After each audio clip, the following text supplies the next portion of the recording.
Welcome everyone to this live stream from MIT Lab. You can actually see things happening behind me. I'm in the research center and I just had this most amazing tour of the facilities.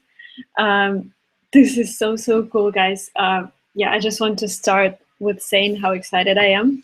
I've just seen robots, like all kinds of robots that you can think of, like dog robots or a robot that you give your mobile phone to that robot and he will notify you of what's happening, what's going on.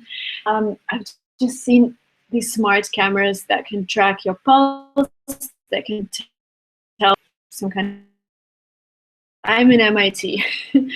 Hey. Yeah, hello everyone. I see a lot of people joining us. Let's test the connection. And when testing the connection, can you please tell me where you're from and which program you want to enroll into, so that I would have the idea if I should talk about bachelors or masters. So if you could write, like for example, Russia PhD or India bachelors, that would be great. Yeah, so yeah, it's going to be in English, guys. So I know there are many Russian subscribers watching as well, but this is going to be in English because we see India here, Colombia, Mexico, hello, Indonesia. Yeah, if you could guys tell me which program you're applying to. India, Bachelor, Kazakhstan, Taiwan, Pakistan, India, Bachelors, Kazakhstan. Hello, Vlad. Russia, Masters, India, MBA, Russia. Okay, India, Masters. Okay, India, MBA. I guess I'm going to be talking about all of those programs today. I'm applying to Berkeley PhD Computer Science, from Peru Bachelor's, India. Okay, wow, again, so many countries: Czech Republic, Ukraine, Colombia. Masters in Marketing, definitely. So I think, oh, China, hello China, I like that you're using VPN to access my live streams. German, master's degree. Brazil. Okay, wow, so many people, guys. Thank you so much for joining me. I think this is going to be a very interesting live stream because, yeah, as I see my background, I'm live streaming from MIT Lab. I'm going to show you a little of how it looks like. So this is where scientists and researchers work. They have their own rooms, and every team is responsible for some particular project, and they can basically write all the formulas. And what happened yesterday, I posted this picture on Instagram Center. I reached out to me. He found out that I was in MIT, and he said, "I'm a researcher here. Please come by." And he just gave us a tour, and he showed us all of the amazing things going on in MIT. And you get this feeling here is really happening here, and all of the coolest technology, like for example, Amazon Kindle. It has this amazing screen which uses the little battery, and it's also very good for your eyes. So this screen, this ink, was invented in MIT. Also, Google Glass, the first version, was invented here. This guitar game, I forgot how it's called, the Magic Guitar or something, it's also invented in MIT. So there are so many things that have been invented in this particular building, and this is all very inspiring. And today I wanted to talk to you about getting into such top universities as Harvard, MIT, Stanford, and because these universities, if you look at any ranking, they would be top 5. Like for example, MIT is the second best university in the States, but there are also different rankings. Like the first ranking I would advise you to look at is called usnews.com, and in this ranking you would be able to see oh, somebody's writing about bad connection. Guys, if you have bad connection, maybe you could reload because I haven't seen any more complaints. Yeah, we'll have some time for questions. I see a lot of questions. So yeah, and if you are interested in some particular program, I advise you to look at the ranking for that particular program. So for example, if you're looking for bachelor's in computer science, what you do, you go to Google and you type in bachelor's in computer science ranking, and you will get all of the different websites that are going to tell you which university is the best for what. Because for example, I would guess if you type in computer science, MIT should be the first, but if you type in, I don't know, economics, MIT wouldn't be the first. So pay the subjects you want to study. Pay you. For example, if you're studying computer science or medicine at MIT, you would get access to those amazing labs.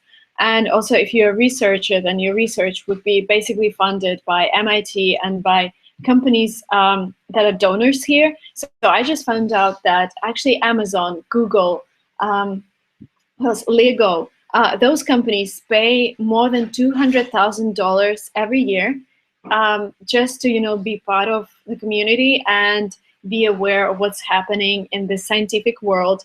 And also, if they pay more, they can take little stakes of the inventions of the IPs that are actually produced here. Okay, poor connection, guys. Now it's okay. Okay, I hope it stays. Well, I'm pretty sure it's a good connection here. So maybe something is wrong with your network, but I really don't know. So let me know if it gets like really low. Then I can change the room. But I hope it stays good for the whole webinar. Okay, so the next thing, getting admitted. So imagine that you've chosen the universities. And also another thing that you should remember is never go all in. So don't go to just one university. If your goal is to get this education, get this master's degree, or get this PhD degree, then you need to diversify the choice of your universities. So I would advise to apply to 5 or 6 universities and choose them in a way that 2 of the universities that you choose are top universities, for example, okay, MIT, Harvard, and then 3rd and 4th university should be a little lower ranking because your chances of getting there are higher. And the 5th and 6th university should be something that, if you don't get anywhere, then you're pretty sure you're going to get to those universities. So your safety schools. And this makes it easier for you to actually get admitted because eventually your goal is to get that education. And if you're applying to 6, like Harvard, MIT, Stanford, Columbia, Yale, then your chances of getting in, make sure you diversify your university's portfolio. So once you know where you're getting, you should also consider your budget because top schools are really expensive. If we take, for example, bachelor's degree, it could cost around $40,000 a year to study. If we take master's degree, it could take around $60,000 per year, just the tuition fees. And make sure, if you don't have that money, make sure that the university provides financial aid for international or local students as well. And you can find out just by writing to the admissions committee and asking, hey, I was wondering if you provide financial aid or whatever. And also give some information about your background because I assure you they're getting hundreds of emails every day from people asking for financial aid, for asking admissions questions. I've just been to the admissions committee of Harvard, and I was sitting there, and this lady, she was answering the phone, and I heard that there were international students calling. They were asking like, can I take IELTS instead of TOEFL, or how do I calculate my GPA? And she was actually helping them. So don't be afraid to contact the university. They are all working here. They're receiving their salary to help you get admitted, to help you get the information that you need. So really take that opportunity and connect with universities, ask them questions. Don't go just blindly applying there. But also another very important thing, I've recently posted it in my social networks, is that every communication with a top university is considered part of your application. So all of your emails that you're exchanging with the admissions committee, all of the interactions like visiting webinars or attending the fairs that the university organizes, everything counts towards your application. And so make sure that you don't have any spelling mistakes in your letters, that you're asking questions that you cannot get answered to just by looking at the website, because universities are really thorough. For example, I think Stanford's website has anything that you need, like you don't even write this letter to a university asking, oh, what exam should I take in order to get in? Because everything is listed in the admissions. So don't waste your time, don't waste their time. Make sure you're asking for information that couldn't be found on their website. Now you know the universities where you want to get into. You figured out whether you need the financial aid or not. And the next thing you need to do is make sure you're taking all of the exams that are needed. So for example, if we're talking about bachelors, please don't, okay, I'm gonna block users who are posting the same messages because otherwise I wouldn't be able to see other people. Hello, bad connection again. Guys, can you please tell me if you can hear me? Bad connection.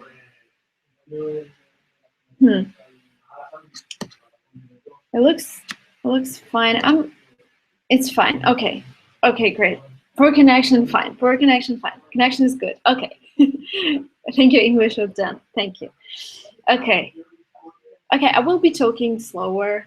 You can get. Okay, great. Thank you. Thank you so much. Loud and clear in India. Great.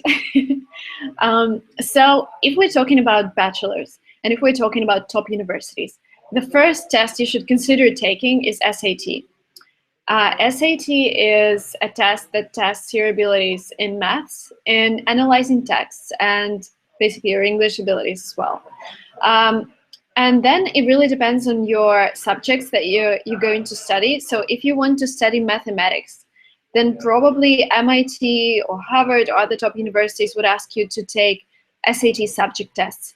And they could ask to take like SAT in physics, SAT in maths, whatever. The only exception would be subjects that are connected with art. So if you want to do, for example, bachelors in painting, bachelors in art, they wouldn't, but they would carefully look at your portfolio because top universities, they want you to study the subjects you want to study even before getting into that university. Then they want to see your portfolio of, you know, of your interest in photography, of the pictures that you've taken.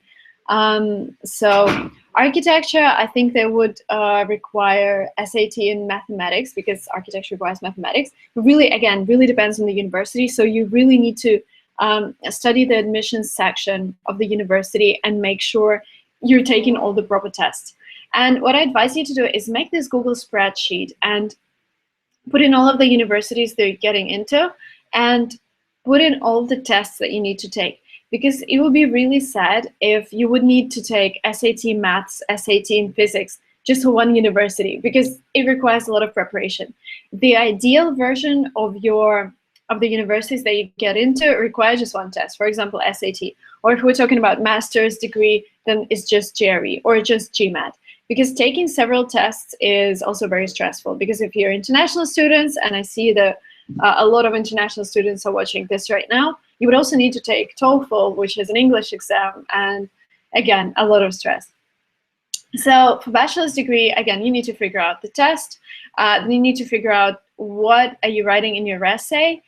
And yeah, then for master's degree, it's basically the same. The only difference is that for master's degree, you either take GRE or GMAT, or again, if it's a subject connected with art, then you don't take any exam, you just show your portfolio.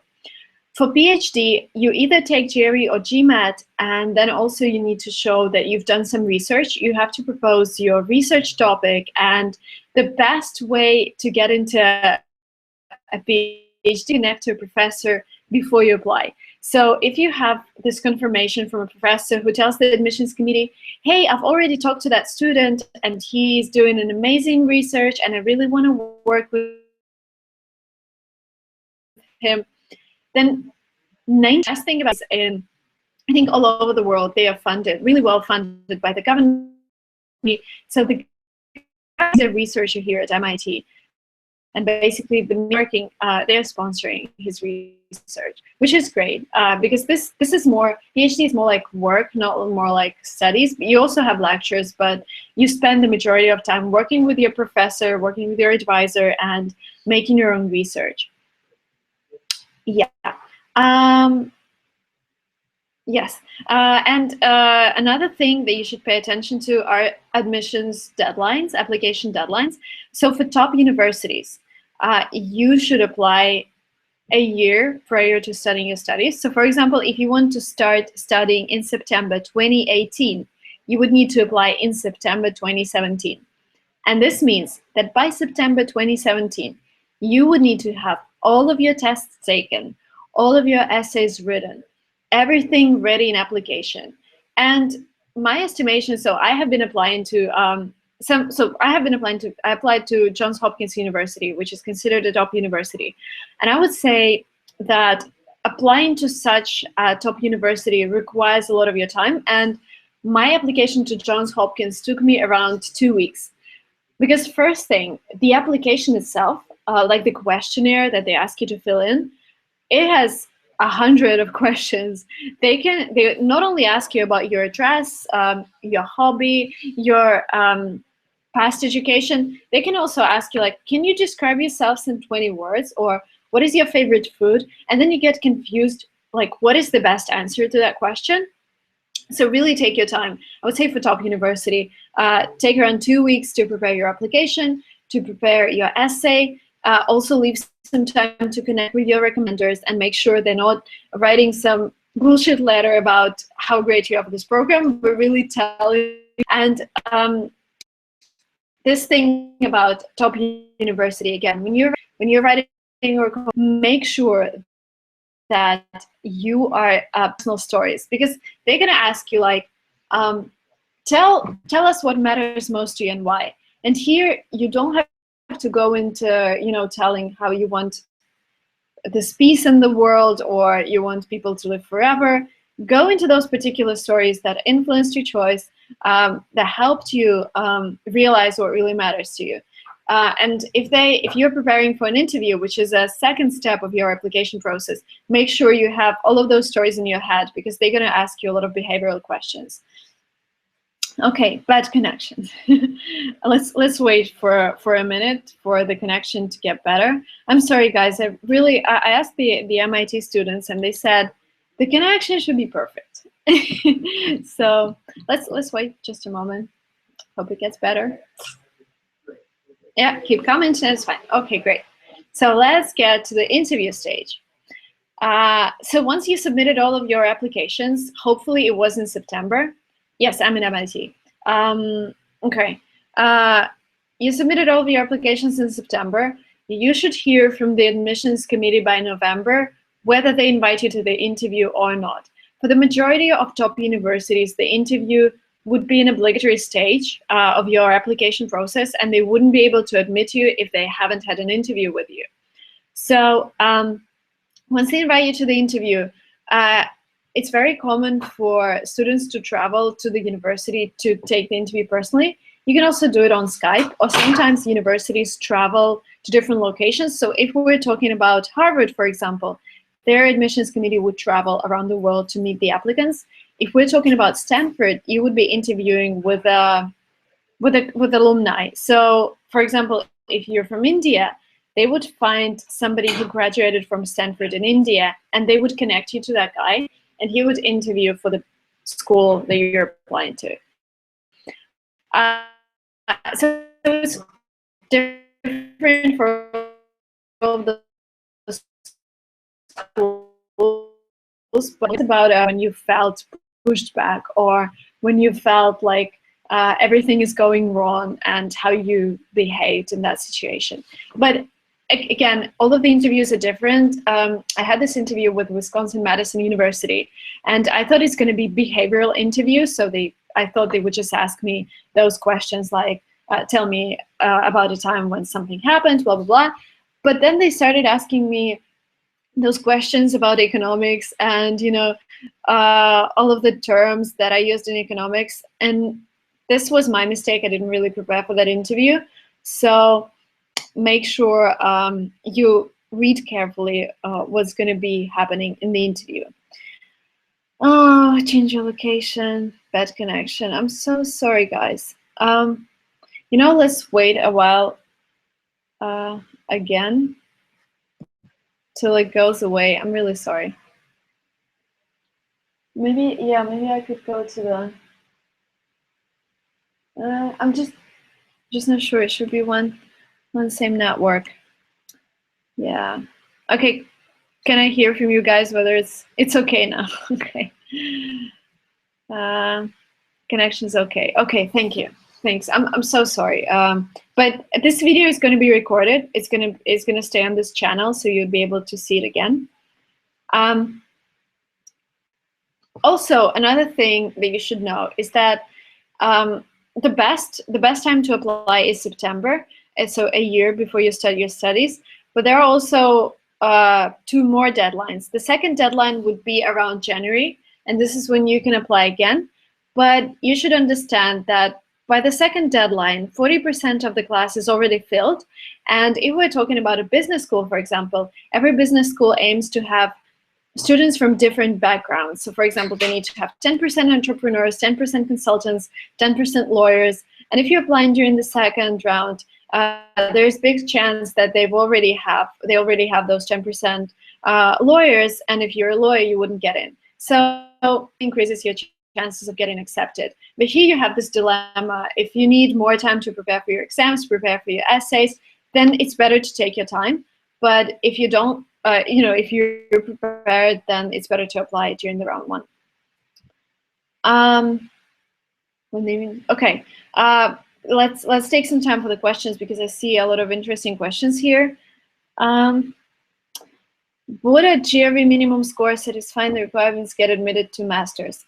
Okay, guys, all of the questions like regarding the minimum GRE, I would say the best way to answer this question is to find a university where they say that the average GRE is something that you've already got. It's possible to find a university even for a low GRE, or it's even possible to find a university that doesn't require GRE for a particular master's program. But then you need to decide whether you're okay with a lower ranking university, for example, if you haven't scored enough, or if it's better for you to wait another year, maybe retake your GRE and apply to a higher ranking university.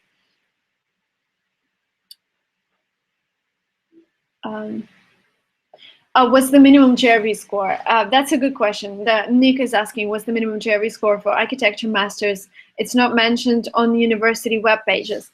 The thing is, they never give you the minimum score for GRE, SAT. Well, for SAT they might get, but for GRE and GMAT they would never give you the minimum score. And the reason behind that is they understand there are people who are really bad at standardized tests. And you can be bad at a standardized test, but you can be a genius. You can, could have sold your company for a couple of million last year, or you could have invented this algorithm that changes the whole world. And they don't want to miss those people who are really bad in taking standardized tests, but who are geniuses themselves.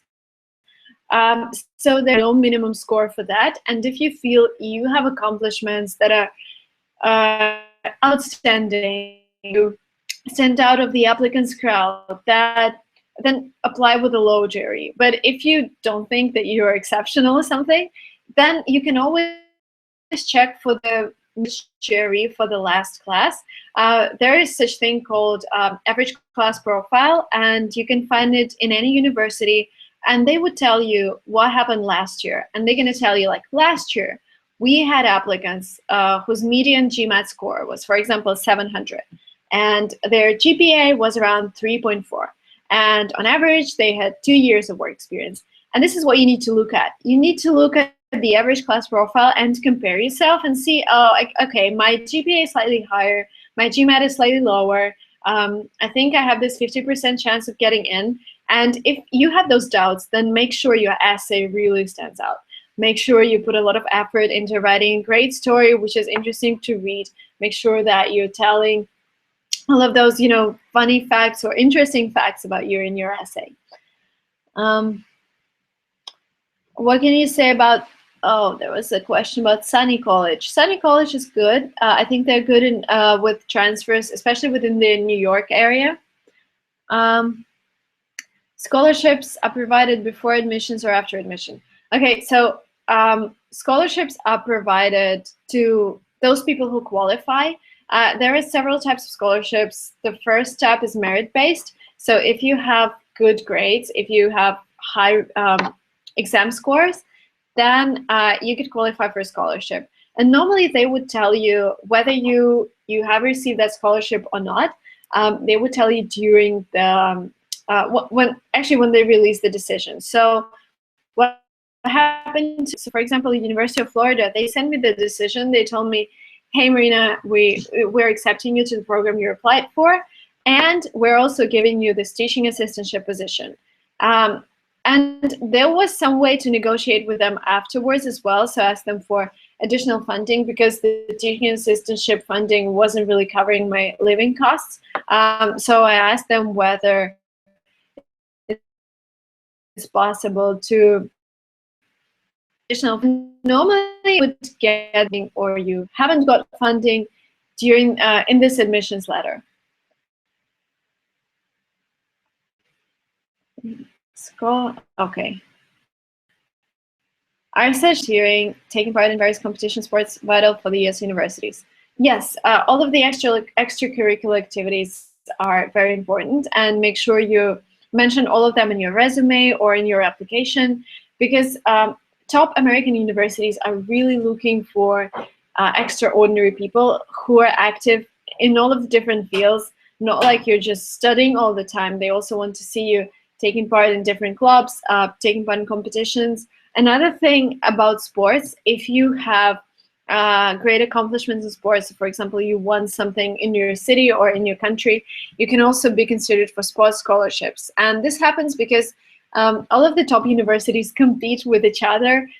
They have this baseball game where MIT is fighting against Harvard, and that also affects their rankings.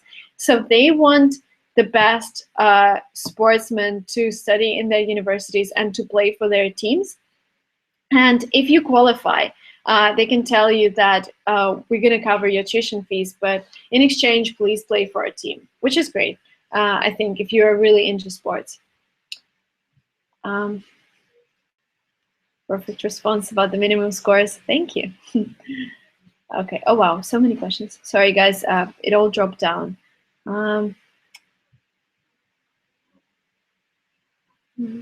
If you have a TOEFL GRE scores less than required, can I mention it in my statement of purpose? Marvin is asking this question.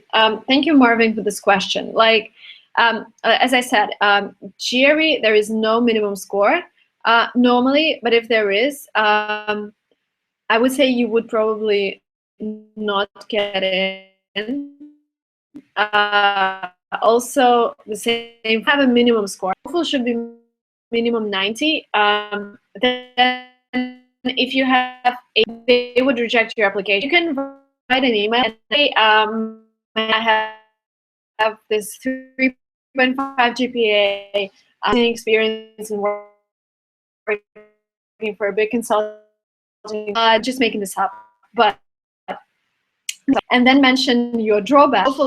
And my GRE is like 10 points lower. Do you think I have a chance of getting admitted? And I would say what I've seen from my practice, normally if your TOEFL is below what they require, they would say your English is not enough to understand the academic material that we will be giving you. So please retake your TOEFL and apply again or apply later. For GRE score, it's really rare that they require a minimum score. So you would need, yes, you could explain your GRE, your low GRE score in your essay. But yeah, if it's both TOEFL and GRE, that could be a little tough. Thank you. English is the most important for study. Siegfried. Oh, Siegfried, are you from Germany? English is the most important for study. No, English is not the most important. English is obligatory. If you don't have English, there's no chance you're getting in. So English is #1 requirement, and this is even non-discussable. Your English should be great because everybody speaks English here. And if you don't understand what people tell you, that will be, you know, a drawback for you. So English is #1 requirement. But it's, I wouldn't say it's the, well, it is important, but it's not the most important because this should be like, Americans don't learn English to get into university, they just have it. And then you have to be academically really strong. You need to show that you have great academic potential.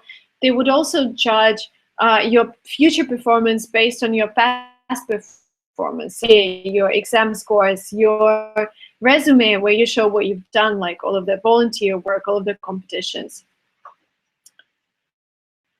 Oh, good questions from Sagar. He's asking whether the university reputation matters when it comes to get. I would say yes. And the thing is, there are types of universities in the USA that I recognize. I'm from MIT, or hey, I'm from Harvard, but we know these universities, and this gives you a privilege. It gives you an advantage. Students, for example, I don't know, footy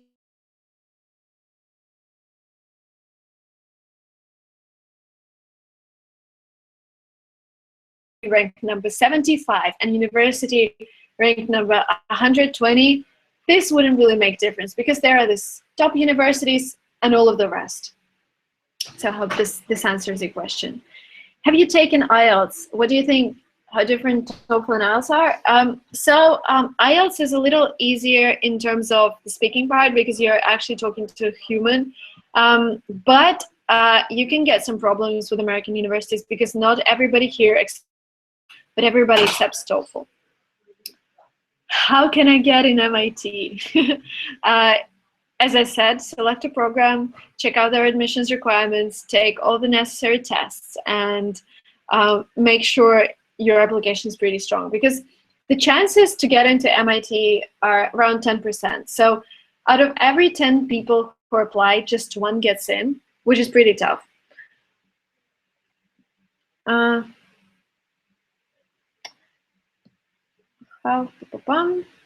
What can a person do for masters in marketing from the UK? Sorry, Yashavi, is it Yashashvi? Sorry, I didn't get your question, but if you're getting into a master's program from the UK, that's standardized test, GRE, or for marketing, that will be GMAT.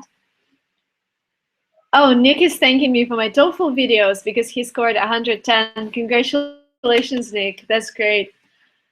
Are such things? Yes, I've answered the question.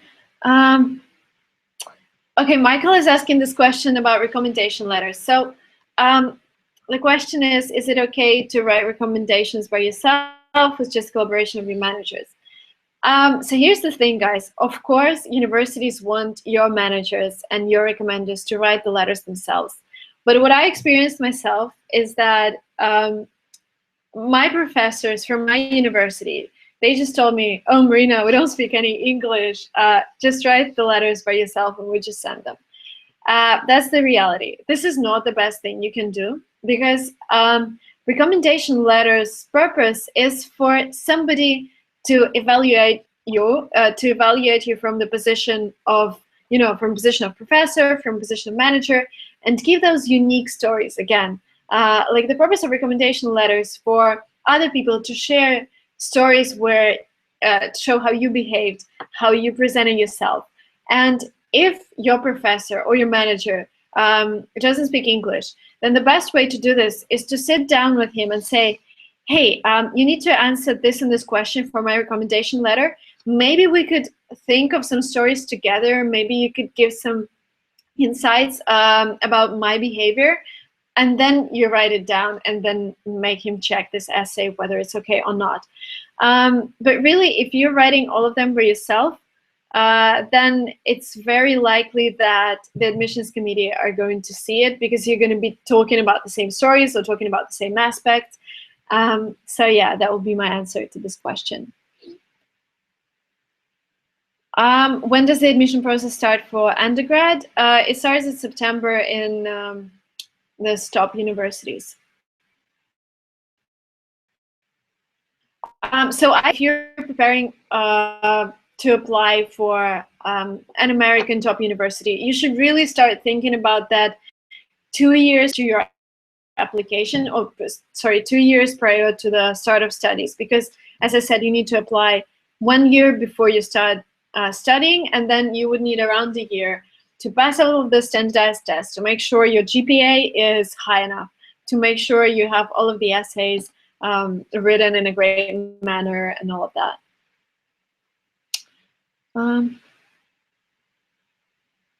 What if I put off application till September 2017, skip 1 year after graduating high school, and plan to apply to the uni? Oh, okay. So Uluk is asking these questions about taking a gap year. It's totally fine. It's very common among Americans to take this year of traveling or work experience before they actually go into the university. And you can present it in a really good way in your admissions letter. You can tell them, hey, I just graduated from school and I didn't know what I really wanted to do because I didn't have any sense of the real life.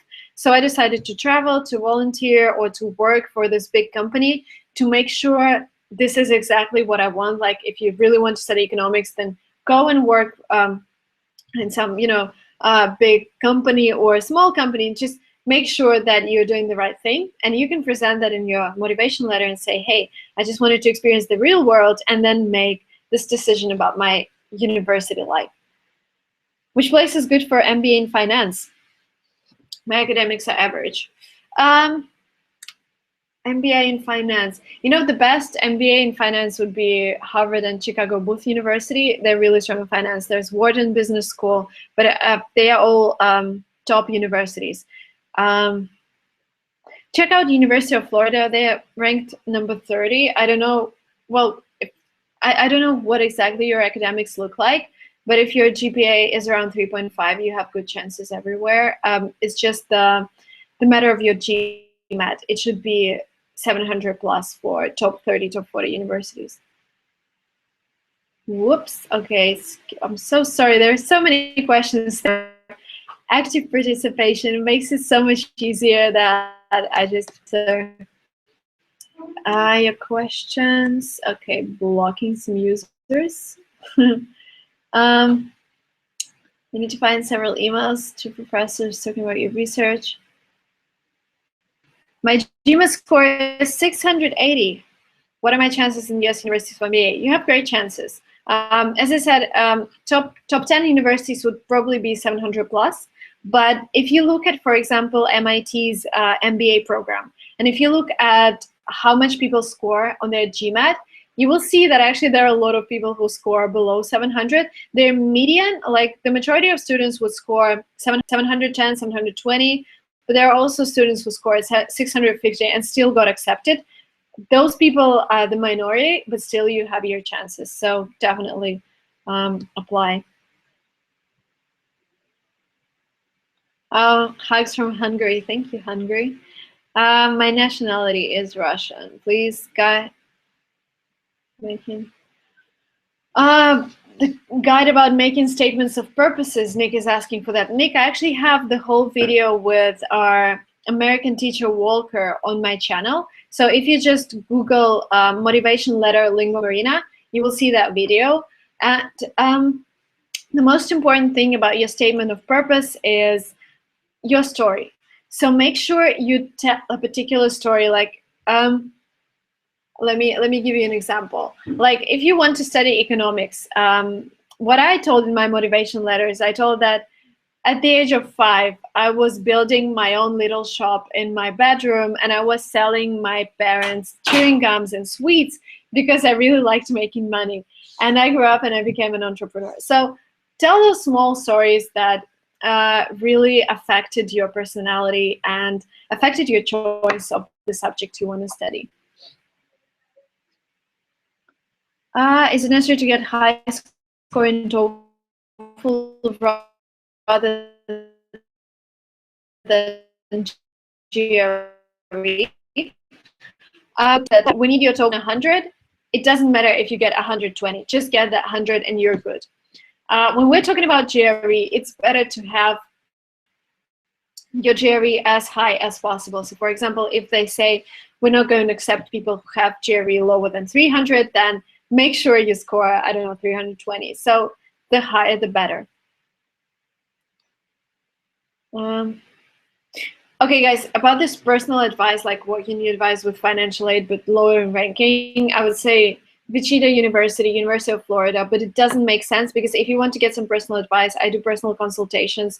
You can find them on linguatrip.com. You can see my photo and book a consultation with me. But, you know, just choosing randomly a university that would fit your needs out of 3,000 universities in the States, just by seeing one sentence from you is really tough.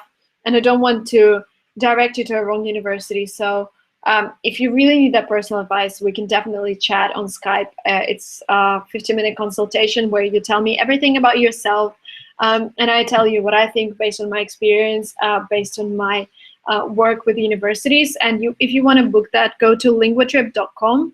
I think there's there's a link below. Maybe some water. You can find the link below. Click it. Sorry, my voice is getting lower because I have been talking from 7 a.m. today. Oh, thank you. Sorry, guys. I'll drink some water. You can ask more questions.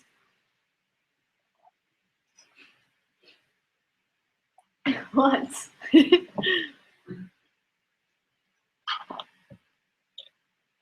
Okay. So yeah. What is the minimum GPA for application top universities? I would say 3.2 would be good. Anything high is better. But the average, I think the average for MIT would be 3.4 or 3.6. Look at the average class profile and you would see what would the average GPA be for the program that you've chosen. Do you think it's better to do four-year at your home country and after go to the United States? This is a question from Saida. Saida, this really depends on how you feel right now. If you're able to take those exams right now, if your English ability is high enough to go through the application process, then I would definitely say go as early as possible, because there are so many things in our lives that can change in a couple of weeks. And maybe, I don't know, you meet the person that you love and who would tell you that he doesn't want to travel abroad, he wants to stay there. Or you find a job of your dreams and then you can never, you know, exercise your dream of studying abroad. So if you have this chance, go as early as possible, because later you might not have this chance. But if you feel that you're not ready right now, then there are certain advantages of getting your master's degree in the States instead of getting the bachelor's degrees, because master's degrees are better financed. So there's a bigger chance that you can get some kind of financial aid or work during your studies. And another thing, master's program is just 1 year. And after you graduate, you can get this OPT for 1 to 3 years to work in the States. But bachelor's program are always 4 years, and it's very difficult to get any kind of financial aid. So I don't know. It's up to you to decide. But here are my 2 cents on this situation.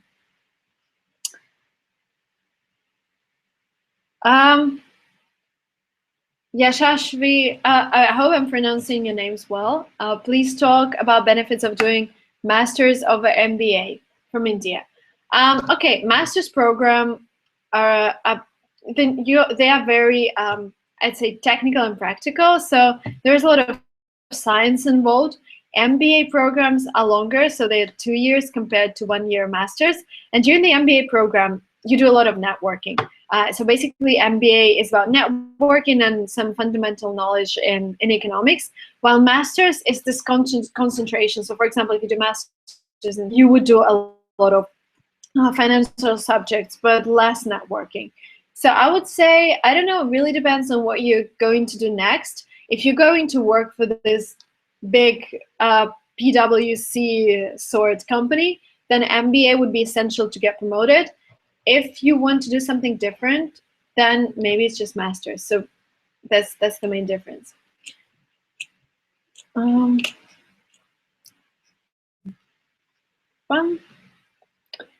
No research. What if my... Oh, sorry, it skipped again. Sorry, guys, so many questions. Okay.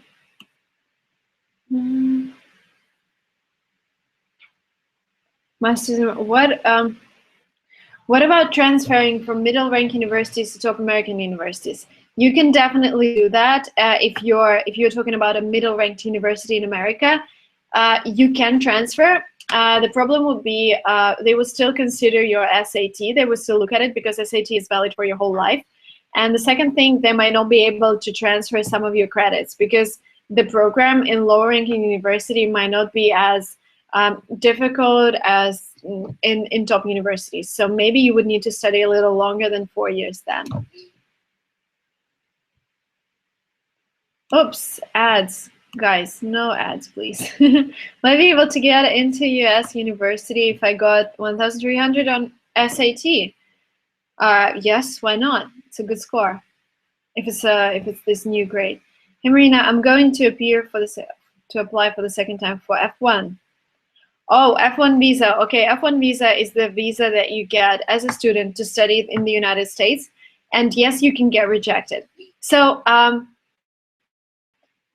you get accepted to MIT or Harvard or Stanford, there is 99.9% chance that you will get your visa without any problems, because getting accepted to such a university is a huge accomplishment, and USCIS understands it. And I haven't really heard about the stories people getting into top universities and getting their visa rejected. But then there are loads of stories when you get in this low-ranking college and you get your visa rejected because USCIS guys think that you've just applied to this university or college just to get your student visa, just to get this chance to get into the States, work legally, and you don't really care about your education because it's a low-ranking university. And also, it's logical to think, why aren't you applying to universities in your country that are even better than that college in the United States? So you would need to explain, if it's if it's an average college, you really need to have this strong story why that college. And I would say make emphasis on people that work in that college. Maybe you know a professor who's working there and who is doing some particular research that cannot be found anywhere else, and that's why you're applying to that college. So really justify your choice.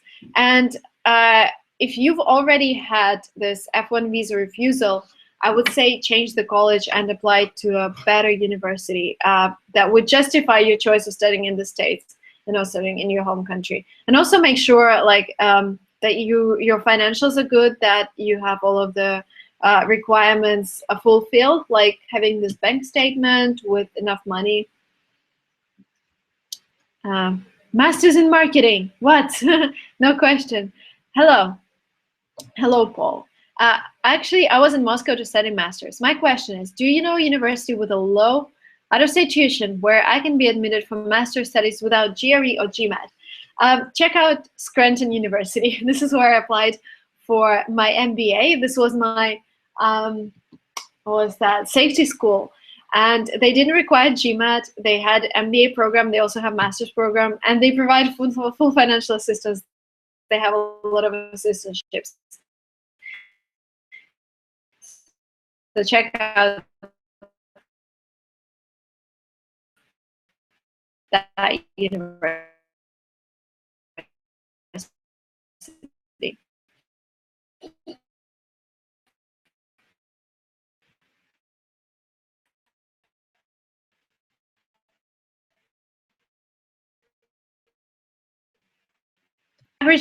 Average age for every kind of for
It just switched off. Okay, do you hear me?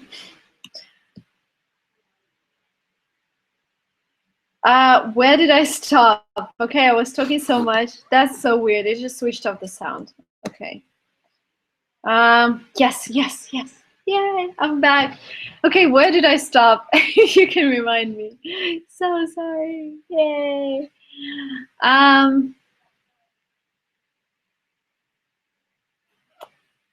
Yes, now. Okay. A long time ago. Okay. 79 is the cutoff. Yes. Work experience, like several minutes. Okay. Okay, let me just continue with the questions. We have 8 more minutes, guys. I'm sorry for the connection, for computer switching off sound, really. But we will make more sessions like this. It's just today I'm in MIT, and I really wanted to talk about those top universities in the States. But I'm sure we're going to make more live streams where you can ask questions as well. And I'm going to leave this one on the channel.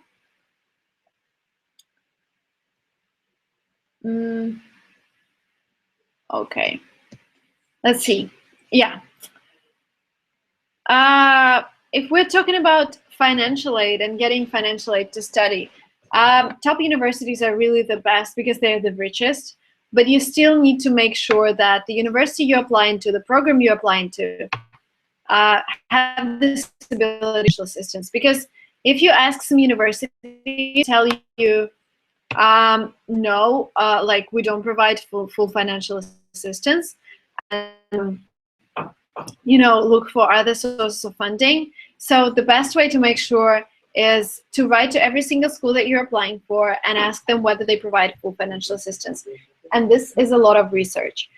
This is a lot of work because it took me more than a month to figure out the schools that provided full financial assistance, and it required a lot of emailing back and forth and asking them for information on financial assistance. So yeah.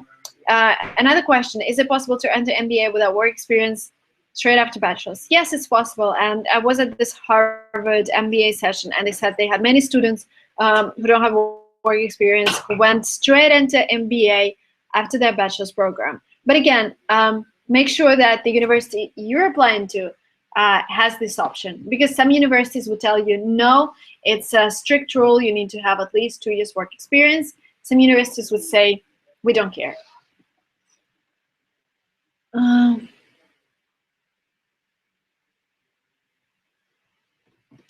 How is the entrepreneurship environment different between MIT and Stanford? Really good question. What place do you prefer to raise your language if you're accepted into both places? Okay, I'd say they are different. MIT is more about technological innovation, changing the core of what's happening, like changing DNAs, inventing new algorithm, inventing new technology. Silicon Valley and Stanford, I think, is more about applying that technology, bringing it into lives of more people. So in MIT, they would care more about how you advance the practice. In Stanford, they would care more how many people are affected by what you're doing and how fast you grow. So it really depends where your interests lie. And I think you can be part of both communities, either studying at Stanford because they have a lot of MIT, and MIT has a lot of common projects with Stanford. They even have this program where you travel to the Silicon Valley and do all the visits to big companies. I think the best works for you is to attend the webinars that are conducted by both programs and interact with graduates. Find them on LinkedIn, ask them questions, find how many students started a startup after graduating from a particular MBA. Okay, do you need work experience for MIT or Harvard MBA? It would be better if you have it. I think you don't need to have it. It's not a requirement. But again, if you go to MIT Sloan MBA requirements, you can check it out and see what's the average class profile right now. Is the acceptance rate low for Indian students in the US for STEM courses? I'd say it's really competitive because there are too many students with a STEM background applying to US universities from India. But if you're outstanding, and you should make sure that you present yourself as outstanding, then you have the chance. Good questions from Daniel. He's asking if he already has masters from his country, can he get into some US university with the same subject? I'd say yes. The only thing you need to do is justify whether you need to justify why you're getting the second degree in the same in this exact same subject.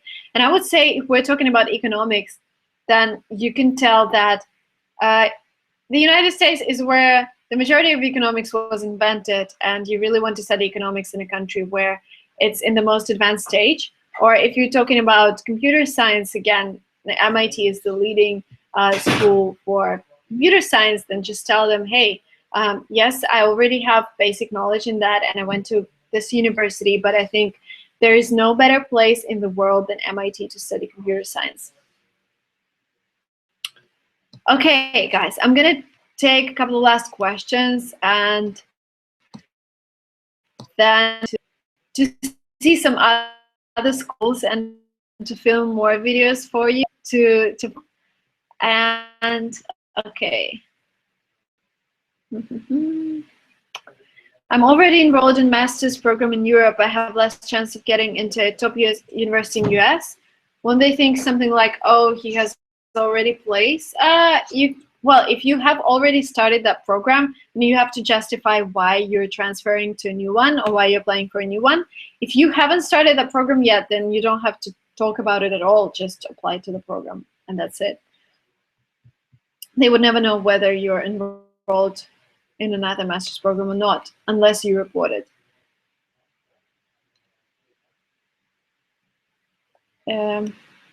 Okay, let's take this last question. Oh, masters in marketing. I think I should make a separate video on that because it's a long topic. This is something I have applied for. Should I take help of consultant applying for masters? I would say if I had somebody like me when I was applying, I would definitely take some help, because it took me around 2 months to, just understand the whole process. And there are so many subtle things that you don't really know unless you go through them, like how to write a letter to the admissions committee or how to pass an interview and what are the best resources to find the answers to your questions, or what are my chances, how do I assess my application. So I would say, yes, I would take some help of a consultant, but really make sure it works with all the variety of schools. Like, for example, I don't work, it's kind of, I don't work with universities that pay me commission. I don't do commission-based consultancies. I just work for with the schools that are best for you. So if you say you want to apply for Harvard or MIT, then we would research those options. And I've had a lot of students who took consultation with me and who said, I went to this consultant and he said, I'm going to charge you 2,000 euros and I'm going to enroll you to this particular university, and they wouldn't give any other options. And that happens because that particular university would pay some commission to that consultant. And I think that's unfair for a student to work with such a consultant who's just doing that for money. And I'm sure that a consultant that you work with has to work with all the universities that are better for you. Okay, I think that was it. If you want a private consultation, there's a link somewhere on our website. There's a link below to LinguaTrip. And you can book this private consultation. Thank you so much, guys, for joining me in MIT today. I was really honored to talk to all of you, to answer all of your questions. Don't forget to subscribe to my channel if you haven't already subscribed, and follow me on Instagram, because a lot of interesting things are happening on Instagram. Yesterday I was in Harvard and I was posting my pictures from Harvard and MIT. So here's my Instagram. It's Lingua Marina, and follow me there and let's stay in touch. And if you follow me there, you won't miss another live stream, and you will be able to ask your questions online. Okay, thank you so much. Have a great day. Have a great evening wherever you are, and hugs from MIT. Bye-bye.